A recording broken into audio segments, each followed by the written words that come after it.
Corona virus संक्रमण के खिलाफ लड़ाई में रिलायंस इंडस्ट्रीज लिमिटेड ने बड़ी पहल की है। रिलायंस इंडस्ट्रीज ने अपने जामनगर रिफाइनरी के जरिए विभिन्न राज्यों में लिक्विड मेडिकल ऑक्सीजन की सप्लाई की है। रिलायंस की पहल का सुप्रीम कोर्ट ने भी स्वागत किया है। मामले की सुनवाई के दौरान जस्टिस डीवाई चंद्रचूड़ के सामने अतिरिक्त सचिव सुमिता डावरा ने कहा कि रिलायंस इंडस्ट्रीज लिमिटेड ने जामनगर रिफाइनरी के जरिए एलएमओ का उत्पादन किया और अब यह 700 मीट्रिक टन और बढ़ गया है।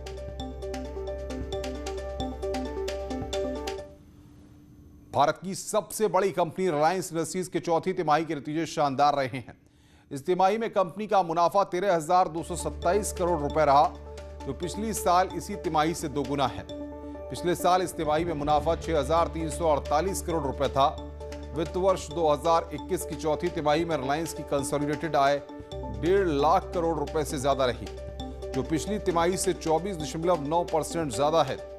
रिलायंस इंडस्ट्रीज के चेयरमैन मुकेश अंबानी ने नतीजों पर खुशी जताते हुए कहा कि चौथी तिमाही में पेट्रोलियम और केमिकल कारोबार के साथ रिटेल कारोबार में भी मजबूत रिकवरी देखने को मिली है। इस दौरान कंपनी के डिजिटल कारोबार में भी बढ़ोतरी हुई है। चौथी तिमाही में कंपनी के ऑयल टू केमिकल कारोबार की आय में तिमाही आधार पर 2.6% की बढ़ोतरी देखने को मिली है और ये 10,108 करोड़ रुपए पर रही है।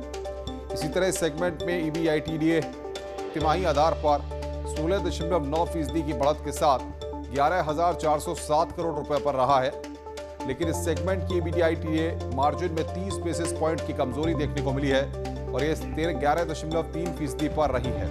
रिलायंस इंडस्ट्रीज ने 7 रुपए प्रति शेयर के हिसाब से लाभांश का भी ऐलान किया है। इस साल कंपनी के शेयर में अभी तक 2% की बढ़ोतरी देखने को मिली है, जबकि पिछले एक साल में इस शेयर में 39.4% की रैली देखने को मिली है। रिलायंस की डिजिटल सर्विस से आय 3,000 करोड़ से बढ़कर 22,628 करोड़ हो गई है, जबकि रिटेल बिजनेस से आय 41,296 करोड़ रुपए की हुई है। इसके अलावा जियो का नेट मुनाफा 3,508 करोड़ रुपए, जो पिछले साल के मुकाबले 47% ज्यादा है। चौथी तिमाही में जियो की आय 18,278 करोड़ रुपए हुई है, जबकि आरआईएल चेयरमैन मुकेश अंबानी ने कहा है कि जियो का हाई स्पीड इंटरनेट कोरोना काल में भारतीयों के बहुत काम आया है। मुकेश अंबानी के मुताबिक जियो के हाई स्पीड इंटरनेट की वजह से वर्क फ्रॉम होम और ऑनलाइन पढ़ाई में कोई दिक्कत नहीं आई। इसके अलावा रिलायंस ने कोरोना काल में 75,000 नई नौकरियां भी दी हैं।